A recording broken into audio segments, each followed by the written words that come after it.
Today I want to do the guilty reader tag. It's been a while since I've done an actual tag video, and I saw Lala do this over at Books and Lala, and I will leave her video and the original linked down below. And this one should be okay because I don't have to run around and find books to show you guys. So that's awesome. First question.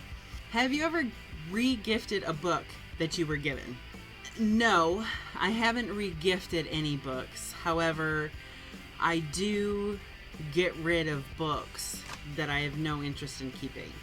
I take them to the used bookstore or I donate them to the local thrift store. So I wouldn't exactly say that that's re-gifting. But even if you gave me a book and I read it or didn't read it, it might not stay with me because I have to keep making room for the new books. Question number 2 is, have you ever said that you've read a book when you haven't? And yes, my entire high school career, there were several examples of this, of me saying that I read a book that I'd never read. I faked the hell out of all of the required reading assignments in high school. I don't like to be told what to do. Question number 3 is, have you ever borrowed a book and not returned it? I have to say that yes, I have. First, there was a library book that I never returned. And I think the circumstances around that, if I remember correctly, was that book was in my car with me. I would have been a sophomore in high school, and I had that book in the car with me, or in the back seat of the car, and I totaled the car that day.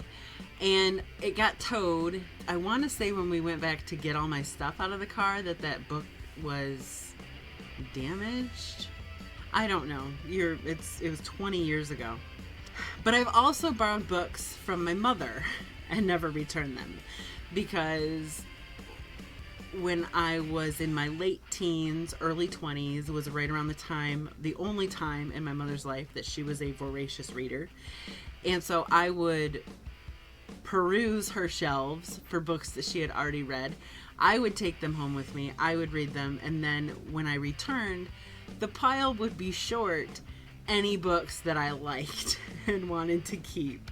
And I don't think she was keeping inventory or anything, so I'm pretty sure I got away with it. Question number 4 is, have you ever read a series out of order? And again, the answer is yes. But only series that don't have cliffhangers, if that makes sense. Like, I read a lot of thriller, I read a lot of romance. Both are genres that have long-ass series of books that don't really depend on the book before it. In other words, the books in these series could technically be read as standalones. You're just going to enjoy the story more if you read them in order. Depending on what appeals to me or what I get a good deal on, I will read whatever book in one of those series. And I've done that, I think, with every Kristen Ashley series. I can't promise you that I've read all of her books sequentially, and this is the guilty reader tag for a reason. Question number 5 is, have you ever spoiled a book for someone? Finally, I can say no, I don't think that I have. There are people in my life, like my fiance, for example. I will tell him every detail of a book that I've read, but only because I know he's not going to read it. So, in my opinion, that's not spoiling it for him. That's just telling him what the book's about, and, so he knows without ever having to read it. Hopefully I haven't spoiled any books here on BookTube. I try really hard not to. So I think I'm in the clear on this question. Question number 6 is, have you ever dog-eared a book? And I absolutely have. I used to dog-ear books. I mean, that was just how I marked my page when I was younger. Now that I'm older, I try really, really hard not to dog-ear my books. But I've found that bookmarks are a lot like lighters. You can either find 12 at one time when you don't need them, or none at the same time when you do need them. You know what I'm saying? It's just how it works. Question number 7 is, have you ever told someone that you didn't own a book, but you really did? And I don't think that I have. No, I can't think of an instance where I would do this or why I would do this.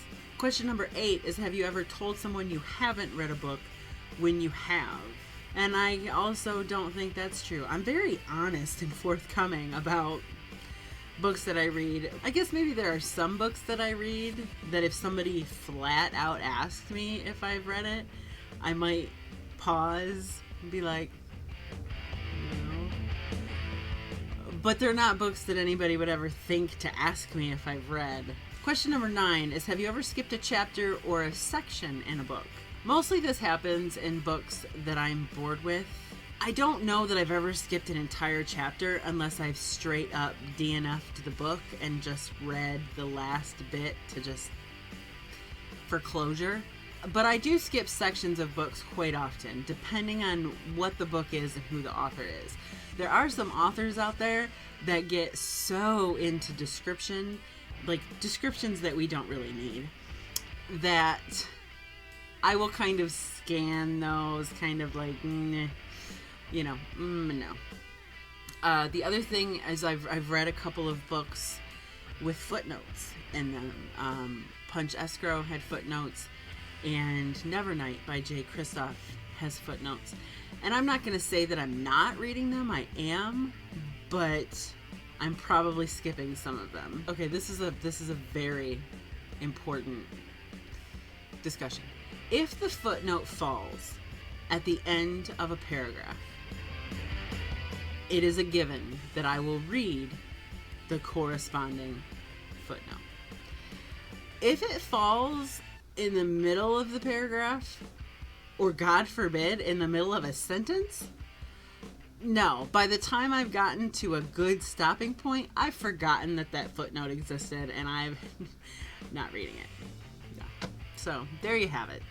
The circumstances under which I skip parts of books. And the last question, question number 10, is, have you ever bad-mouthed a book that you actually liked? It's a gray area. I've changed my mind on a lot of books. I think that a lot of books can be very immersive when you're in the middle of reading it, like Twilight, for example, or 50 Shades. Those are both popular examples. They can be really immersive and engaging when you're right there in the thick of it. However, with a little bit of distance and perspective, you look back and you're like, holy fuck. And that's, I guess, kind of how I feel. I mean, I liked Twilight when it first came out and I was reading it. Today, I've read so many better books that I look back and I'm like, what? What? No. And things get so played out, like the whole vampire thing is just, so you just get sick of something that you once liked at a certain time, but now it's just like, no. To clarify though, I've never loved a book and bad-mouthed it at the same time. So there you have it. That is the Guilty Reader book tag. I think I came in at like 50-50, so I don't think I should feel that bad about any of my reading practices. If you want to do this tag, absolutely 100% take it upon yourself to do it, just like I did. And as always, leave comments, questions down below. Thank you so much for watching, and I will see you all very soon.